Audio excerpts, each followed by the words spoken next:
नहमदुहु व नुसल्ली अला रसूल करीम अम्मा बाद।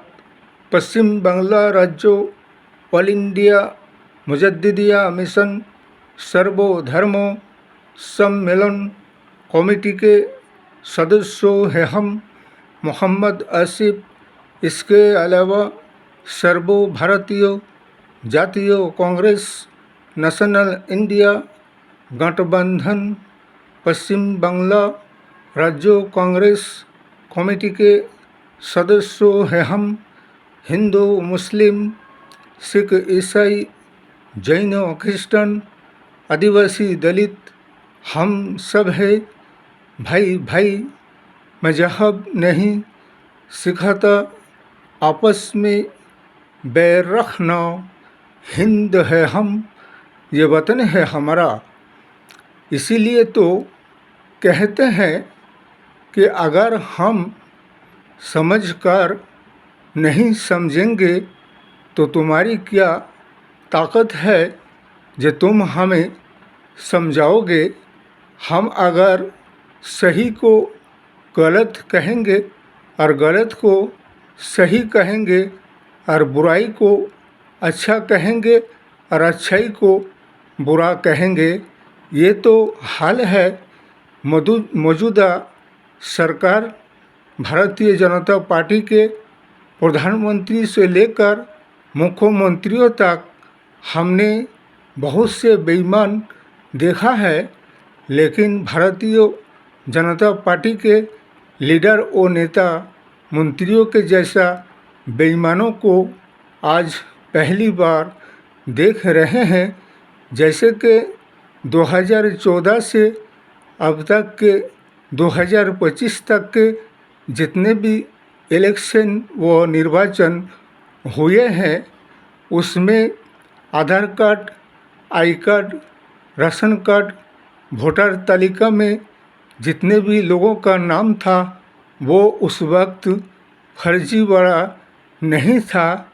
लेकिन जैसे ही बिहार के इलेक्शन और निर्वाचन करीब आने लगा, वैसे ही उन सारे आधार कार्डों को, आई कार्डों को, राशन कार्डों को फर्जी वाला बताने लगा। तो इसके मतलब ये हुआ कि ये सरकार भी फर्जीवाड़ा है।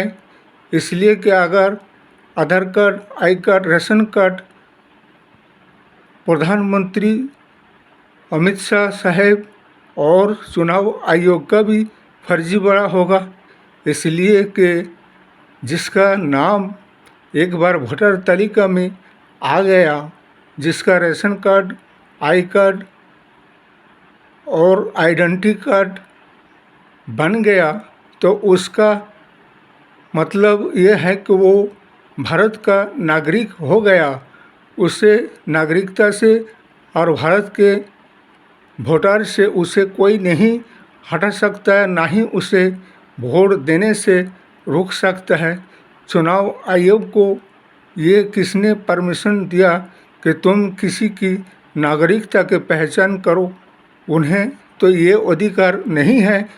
उनका तो ये काम है इलेक्शन कमिश्नर का, जो वो जिससे कि निष्पक्ष स्वतंत्रता के हिसाब से इलेक्शन और चुनाव हो और विपक्ष और शासक दल के पक्ष लेकर बात करने से भी नहीं, वो जो न्याय और उचित बात होगा उसे वो कहना पड़ेगा।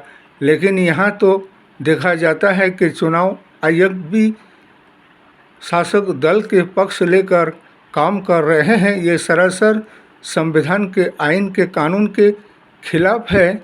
और फिर फर्जीवाड़ा बताकर उसे बांग्लादेशी, रोहिंग्या और नेपाल से आकर रहने वाला बताने वाला ये कभी नहीं माना जाएगा। इसलिए कि उन्हें नागरिकता पहले से ही मिल चुका है, तभी उसका Aadhaar card, I card, ration card, voter list में नाम आया है।